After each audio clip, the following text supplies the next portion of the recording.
নমস্কার বন্ধুরা, সঙ্গীতার life cycle চ্যানেলে আপনাদের সকলকে আরও একবার স্বাগত। আজকের রেসিপি দই পমফ্রেট। পমফ্রেট মাছের এই রেসিপিটি খেতে হয় অসাধারণ আর বানানো খুবই সহজ। আর এই গরমের জন্য একদম পারফেক্ট একটা রেসিপি। গরম ভাতের সাথে অসাধারণ লাগবে খেতে। তো চলুন ঝটপট আজকের রেসিপিটি তৈরি করে ফেলি। এখানে পমফ্রেট মাছটাকে ভালোভাবে ধুয়ে পরিষ্কার করে লবণ ও হলুদ দিয়ে ম্যারিনেট করে রেখেছি 10 থেকে 15 মিনিটের জন্য। দেখুন, উপকরণের মধ্যে দুভাগে নিয়েছি কাঁচা লঙ্কা আর পেঁয়াজ, এর সঙ্গে নিয়েছি 3 কোয়া রসুন, আদা, টমেটো, আর নিয়েছি গন্ধরাজ লেবু চাক করে কেটে, আর একটুখানি গন্ধরাজ লেবুর খোসা নিয়েছি সামান্য গন্ধরাজ লেবুর রস আর গরম মশলা।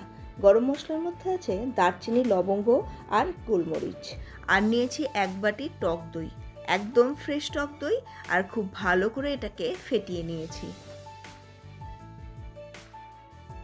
এবারে মিক্সিং জারের মধ্যে টমেটো, কাঁচা লঙ্কা, আদা, 3 কোয়া রসুন আর 1 ভাগ পেঁয়াজ কুচি দিয়ে খুব ভালো করে একটা পেস্ট বানিয়ে নেব।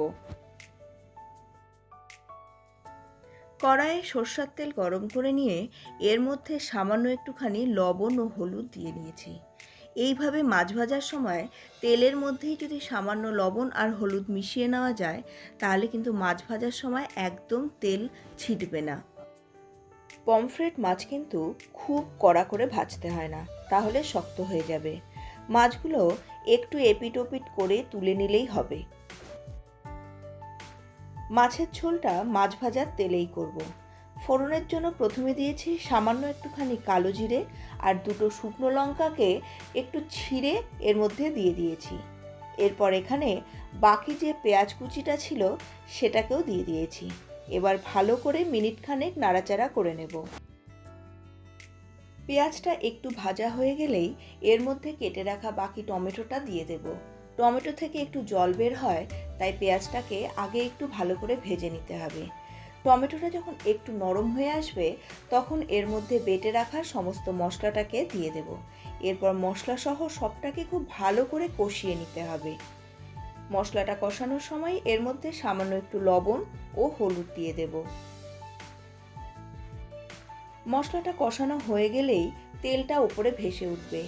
এই সময় গ্যাসের ফ্লেমটাকে একদম কমিয়ে দেব এবং ফেটিয়ে রাখা টক দইটাকে এর মধ্যে দিয়ে দেব। ভালো করে এবার টক দইটাকে ভেজে নিতে হবে। গ্যাসের ফ্লেমটা বাড়াবেন না, তাহলে টক দই ফেটে যাবে। একদম লো ফ্লেমে টক দইটাকে ভালো করে নাড়াচাড়া করলে দেখবেন টক দইটা খুব সুন্দরভাবে ভাজা হয়ে যায়। লো ফ্লেমে টক দইটাকে যত ভালোভাবে কষাবেন, আপনার রান্নার টেস্টও ততটাই ভালো হবে। লো ফ্লেমে রান্না করেছি দেখে দেখুন এখানে টক দইটা কিন্তু ফেটে যায়নি। এবারে টেস্টকে ব্যালেন্স করার জন্য এর মধ্যে দিয়ে দিয়েছি সামান্য একটুখানি চিনি। আবারও ভালো করে নাড়াচাড়া করে নিয়েছি। দই সহ সমস্ত মশলাটাকে খুব ভালো করে কষিয়ে নিতে হবে। এরপরে এর মধ্যে আপনার প্রয়োজন মতো ঝোল দিয়ে দিন। আমি এখানে 1.5 কাপ মতো গরম জল দিয়েছি। এরপর গ্যাসের ফ্লেমটাকে একটু বাড়িয়ে দেব আর এটাকে ঢেকে দেব, যাতে ঝোলটা খুব ভালোভাবে ফুটে ওঠে। মিনিট 5 ভালোভাবে ফুটিয়ে নেওয়ার পরে এবার ঝোলের মধ্যে লেবুর রসটাকে দিয়ে দেব।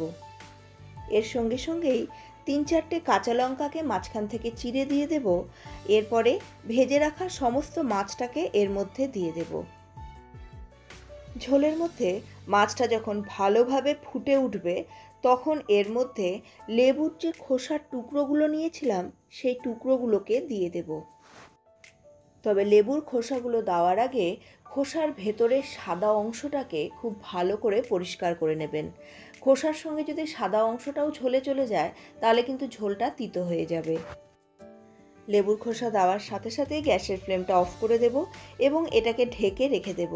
এতে দেখবেন গন্ধরাজ লেবুর গন্ধটা খুব সুন্দরভাবে এই ঝোলের মধ্যে মিশে যাবে। এইভাবে পমফ্রেট মাছের ঝোল একবার বানিয়ে দেখুন। এত ভালো লাগবে খেতে যে এই গরমের মধ্যে সবসময় এরকমই ঝোল বানাতে ইচ্ছা করবে। আমার আজকের রেসিপি আপনাদের কেমন লাগলো আমাকে কমেন্ট বক্সে এসে অবশ্যই জানাবেন। রেসিপিটি ভালো লাগলে লাইক করবেন, বন্ধুবান্ধব ও ফ্যামিলি মেম্বার্সদের সঙ্গে শেয়ারও করে নেবেন। আর আপনার মতামত আমাকে কমেন্ট বক্সে এসে অবশ্যই জানাবেন।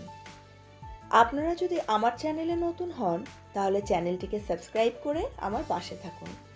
আপনাদের সঙ্গে দেখা হচ্ছে পরবর্তী আরও একটি নতুন রেসিপি নিয়ে। ততক্ষণের জন্য সুস্থ থাকুন, ভালো থাকুন।